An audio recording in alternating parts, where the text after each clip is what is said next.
Magandang umaga po sa lahat. Luzon, Visayas, Mindanao, kung saan kayong dako ng mundo po, tayo nagbabalik dito sa aking munting channel po, Samuel Soriano TV 29, para mag-discuss ulit ng another coins. At ito po ay ating hilig po, pangungulikta po ng barya, kaya ho tayo nandito, sinisiling natin ang kanilang mga halaga. Ayan po, at isa ho tayong kolektor. Magandang umaga po sa lahat ng kolektor, kung saan kayong dako ng mundo po, lalo-lalo na rin dyan, yung ating mga senior citizen po. Keep safe po sa lahat sa mga senior citizen, and God bless po. Yun naman pong mga subscriber ko po, ayan, maraming salamat po sa aking mga subscriber kung saan kayong dako ng mundo po. Ayan, maraming salamat sa aking mga subscriber po dyan. At maraming salamat din po sa nanonood doon sa aking FB page. Ayan, thank you so much din po. Ayan.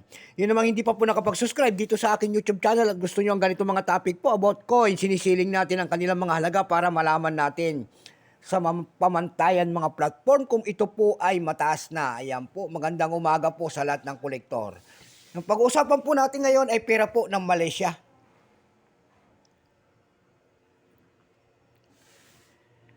₱50 po na pera po ng Malaysia, Negara, Malaysia. Bank of Negara, Malaysia. Ayan. Year 2017. Hibao ang kanyang portrait. Ayan, mga ganyan mga portrait. Kung mayroon po kayo dyan, ayan, willing ho tayo magbili ng mga word coins na yan, mga ganyan. Ayan po, mga ganyan ang mga portrait niya. Ayan. Willing ho tayong bili ng mga ganitong mga portrait. Ayan po. So, mag-comment ho kayo dyan kung may mga ganyan kayong mga coins at handa tayong bilhin. Bago tayo magsimula sa ating talaking, kilalanin mo muna natin siya. Siyempre po, issue po, Malaysia. Period, Federal Electric Constitutional, 1963, up to date po. Type Standard Circulation Coins. Years, 2011 hanggang 2023. Value nito, 50 cent, Malaysia. Currency, ringgit.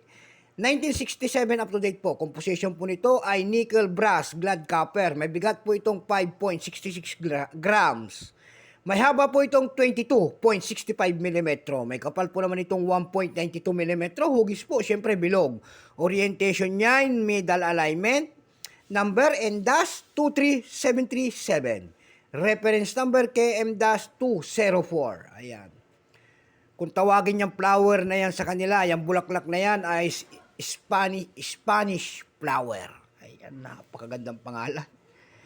Ito pong year 2017 na ito ng Malaysia po, ito po ay 14%. Wala pa pong binababa ng Malaysia sa barya na ito kung ilan ang pirasong ginawa nila. Ayan po.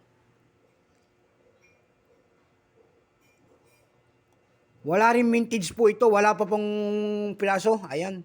Pero may presta doon sa ating numista.com nito, yung kung tawagin ng ating mga kolektor, yung kanyang extra fine, 20, almost uncirculated, 20.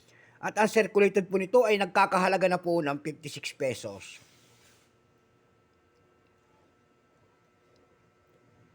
Ayan. Dako naman tayo sa kanyang price. Ayan. Doon sa EB.com may nagbebenta na nito ng 393 pesos. Meron din tayo nakita doon na $4. Sa carousel page naman po, ang tinatawag niya, ang seller po sa Akok Mike. Ayan. Ang seller po sa carousel po si Akok Mike, ayan, nagbebenta po doon ng rare coins daw ito, nagbebenta po ng 1,500. Ayan, yan lamang po ang aking may babahaging kanyang presyo po. So hanggang dito na lamang po, Luzon, Visayas, Mindanao, kung saan kayong dako ng mundo po. Keep safe po sa lahat and God bless.